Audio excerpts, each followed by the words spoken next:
Welcome to JSA TV Europe and our live two-day event on 2023 predictions. I'm Jean-Marc Liman. Joining me today is Warsaw-based Igor Grdic, Regional Director for Central and Eastern Europe at Vertiv. Igor, it's a pleasure speaking to you. I'm pretty sure it's very cold where you are as well, being in Warsaw. Um, Beyond the cold weather, let's talk about a very hot topic, which is the data center sector, the data center market, especially where you are as well. The region that you cover, it's really on top of the headlines at the moment. Can you start by describing the current state of the market in Central and Eastern Europe and what the main events of 2022 were for the sector there? Okay. First of all, thanks for inviting me for this session. As you said, I'm currently in Warsaw, one of really the hottest places on Central Eastern Europe map with regards to data centers.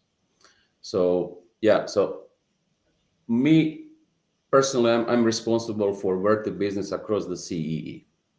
For geographically, it means all the countries, literally from Baltic area up to the Mediterranean Sea, including Israel. So Israel, in a word, the world is also part of the CE region. Why I'm mentioning Israel and particularly Warsaw, where I'm based currently, is actually the business. So the hyperscale colo business with regards to data center, it's actually happening in these two markets. We do see, and me personally, I was expecting even before a faster shift from a legacy, let's call it flat markets on the West Europe side that will reach the Eastern Europe faster. But actually, unfortunate case, COVID, fortunately started up some digitalization processes across the CEE. And this was, as I can see, this was one of the major drivers to start up also more significantly data center.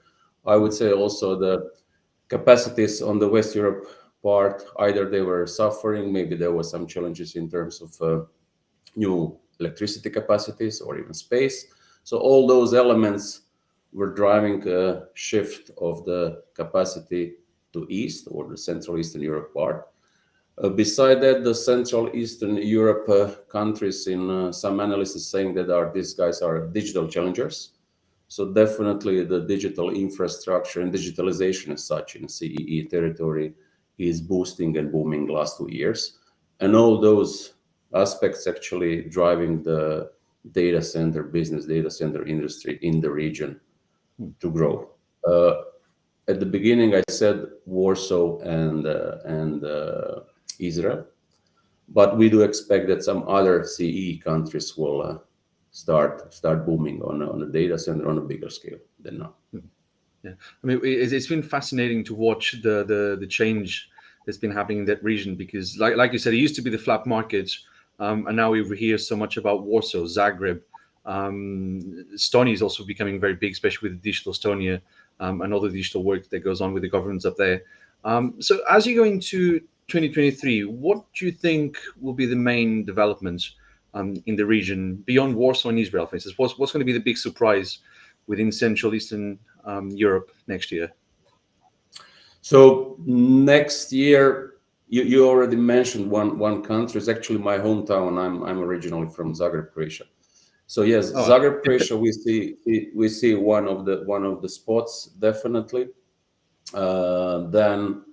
Then okay, it's hard to predict, but it's also attached with the market size. So most probably Romania, Czech Republic, Greece. So I expect from those countries that we're gonna see in 2023 and 2024, especially further developments of a big data center projects. just I mean, Greece has But been not only, booming. I wouldn't limit to those countries only. Maybe in those countries I would expect a bigger scale of business and growth. Yeah. But I would expect also in other countries certain growth, definitely bigger than till now. Yeah, so it depends. For some hyperscale customers, those data centers in CE can be called maybe edge. Somebody would call it edge. Depends whom you ask. I always used to say that you ask 5 different people from the industry what the You get edge different is, answers. you can get different answers. Exactly, and this is really true. Yeah. So I don't know, maybe 10 megawatt data center in Zagreb, hopefully, will be edge for some of the operator, or it Yeah. can be even the core aggregation side. That Yeah. really depends on the industry and the niche. Yeah, that is very true because everyone has a different perception. Some people say at 2 megawatts, it's what edgy is, and below that, it's even more edgy. Above that is already hyperscale, especially above 4 megawatts hyperscale. But then if you go and ask someone else, then 10 megawatts edge is nothing compared to the 100 megawatts Exactly. mothership data center. Exactly. Um, That's the point. So I remember times, just not far away, 2, 3 years ago, when you had a 1 megawatt project, it was wow, it was a big yeah, project, at least in CE region. yeah. Now Nowadays, 1 megawatt is we talk a 2-digit megawatts. Yeah.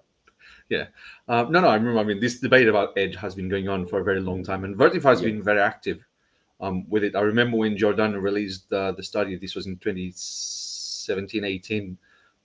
It was around the time that you actually opened the factory in Zagreb as well, on the outskirts of Zagreb. Yes. Okay. And So Vertiv was yeah. So I can say a few words about this. So I would say it also works well because the data center industry is developing definitely, and we do see some trends regarding the upcoming time, especially 23. So we do expect that the modular or prefab data center will grow further, and also yeah, some Omni analysts saying the same. So Vertiv, yes, is very skilled. Actually, the prefab business in Croatia started a long time ago. It started more than 15 years ago by Emerson at that time. And then we were growing and growing. First, it was a mainly oil and gas industry, special solutions. Then afterwards, developed for telecom sector. And then with the boom of data, when a data center need, so we switched completely to prefab. So yeah, we opened a new factory a year and a half ago with the new big capacities. That factory is actually supposed to serve the EMEA territory, and it also represents Zagreb as a site, Vertiv Zagreb site with more than 500 employees. Also has a big engineering center, so we have all the engineers there that are literally designing the prefab solutions all around the globe. yeah. I remember Yeah. very well visiting, and there was a big wooden structure inside. Oh yeah.